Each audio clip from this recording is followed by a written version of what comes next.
I find myself not too far from home today, in Shantemon mountain, outside Cavan town. And what you see behind me are large standing stones.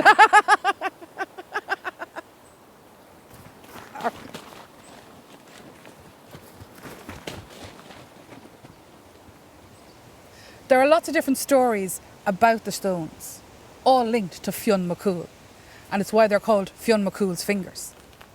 One story is that a great battle was fought here, and that during the battle Fionn's arm was severed, and these are the remains of his fingers. Another story is that there's a cave beneath our feet, and the Fianna sleep there, ready to answer Ireland's call again if they should ever be needed. And just before Fionn fell asleep, he put his hand up through the roof of the cave, just to anchor himself. And the stones are his weather-beaten fingers. But my favourite story was told to me by my friend Fionn McCool from Cootehill, and it goes a little bit like this. A lot is known about Fionn McCool and these warriors, the Fianna, but not everyone has heard about his childhood. Fionn had a tragic beginning. His father died before he was even born. Cool, Fionn's father, was the leader of the Fianna, and he was killed in battle by his enemy, Gull MacMorna, who then became the Fianna leader. Murren, Fionn's mother, afraid for him, brought Fionn as an infant to the Slieve Bloom Mountains in the centre of Ireland and left him in the care of his foster mothers, Baumall and the Leah Luckra. And there Fionn grew into a fine boy, and from infancy he learned archery and weaponry and all sorts of athletic feats. But what he loved most of all was hunting. And he would hunt every day with his two dogs, Bran and Skjolan. Now one day Fionn was in the forests of Slieve Bloom hunting with his dogs, when suddenly he stopped. There in front of him was a large hare with bright blue eyes. This was a strange-looking hare, none like he'd seen before, and his dogs, instead of stopping with him, began to behave strangely. They started to bark and snarl, and they wouldn't quieten down no matter how much Fionn told them. The hare, sensing the danger, hopped up and ran away like lightning, and the both dogs broke their collars and ran away straight after her. Fionn, afraid to lose his dogs, ran after them. And as he ran into the forest, he couldn't see the hounds and he couldn't see the hare. And suddenly he had to stop because this thick mist had fallen in the centre of the forest. And it was so thick he couldn't see his hand in front of his face. Suddenly the mist lifted and he found himself in a lowland clearing with a river running by him. He decided to stop and take a drink from the river, seeing the mountain reflected on the river's surface. But when he looked up, it wasn't the Slieve Bloom he saw. It was the Quilca in Cavan. He had travelled 2 days' journey in several minutes. How could this be? And there were no sign of his dogs either. Fionn decided to follow the river upstream and came to a small pool that we call today Lung na Shinna, the Shannon pot. And there by the pot was an old lady struggling with a bucket. But Fionn was in a hurry, he needed to find his hounds. The old lady saw Fionn and she called to him, "Young man, come help me fill my bucket that I may go home and feed myself today." But Fionn hadn't the time to help, and he was rude to the old lady. "Don't be bothering me," he said. "I need to find my hounds. Have you seen dogs pass this way?" "The young have no time for the old," said the old woman. Fionn became frustrated.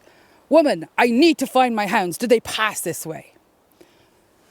"Oh," said the old woman. "Even if they did, I wouldn't tell you. You wouldn't even help me carry a bucket of water home. Maybe you're not strong enough to lift that bucket for me."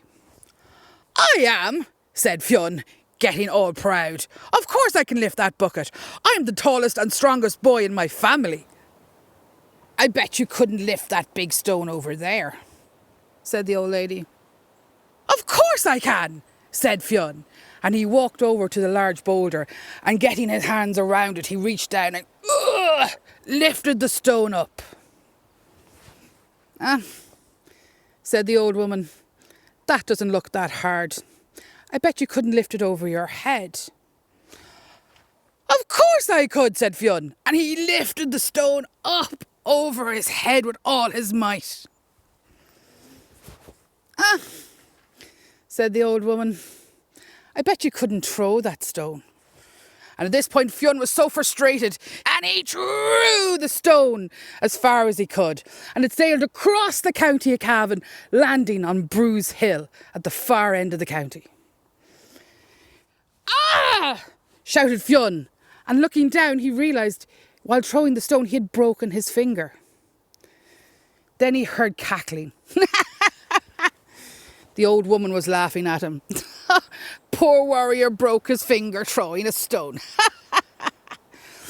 Fionn got angry with her. "You did this to me. You made me throw the stone." And he went to run at her. But before he could even go towards her, the old lady jumped up and ran off faster than he'd ever seen anyone run before. Fionn, startled at this, began to run after her, and the two of them ran up the side of the Quilca mountain. And Fionn was gaining on her, and he got his hand out just at the edge of the mountain. He went to grab her, but the woman made this massive leap into the air. She sailed across the drumlins and landed on Slieve Glah, miles away. Fionn was staggered. He had never seen a woman jump like this before. The woman on Slieve Glah waved at him and said, "Ha ha! You'll never catch me."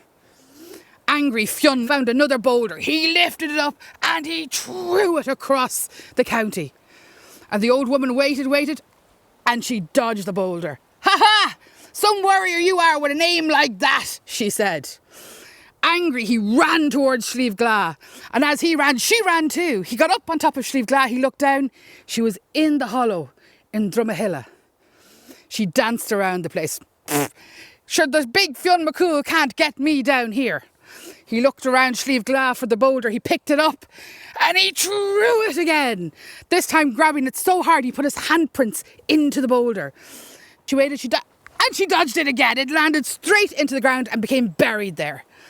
"Ha ha ha!" cackled the old woman. "Some warrior you are. You haven't got an aim. You'll never catch me, Fionn McCool." And that struck him. She knew his name. How did she know who he was? He went to run, but she ran to the east, and him coming northwest almost caught her. They both ran up towards Lochinlay. And as they were getting up to the summit of Lochinlay, the old lady, as she was getting to the top, Fionn almost got her and he grabbed her shawl. But she leaped again, another huge leap. But as she leaped, he pulled the shawl from her. She stumbled and she landed on Shantemon mountain. She looked up and turned around, and there was a wild look in her eyes, large blue eyes. Holding her shawl on Lochinlay, Fionn recognised those eyes. They were the eyes of the hare. He roared with anger, and the old woman shouted to him, "Fionn McCool, you've made an enemy of me today, and you will never see your hounds again." So Fionn looked around him furiously and went to the cairns in Lochinlay, and he grabbed 5 boulders, one after the other, and threw them. 1, 2, 3, 4, 5. Each time the old lady ducking and diving, Fionn missing her with every throw. The last stone landed on her foot, breaking it. Now she was angry. She turned to Lochinlay, pointed at Fionn and said, "Fionn McCool, you've made an enemy of me. I am the Cialach, the winter witch, and you will never see your hounds again. But you will see me, but you will not know me." And with that, in a flash, she was gone. Before Fionn could react, a mist fell again. And when it lifted, he was back in the Slieve Bloom, with Bran and Skjolon waiting for him. He was so relieved to have seen his 2 dogs, he went home and didn't think about it again. And the Cialach was right. They would meet again. Next time on Slieve Gullion, and Fionn wouldn't recognise her. But then, that's a story for another place and another time.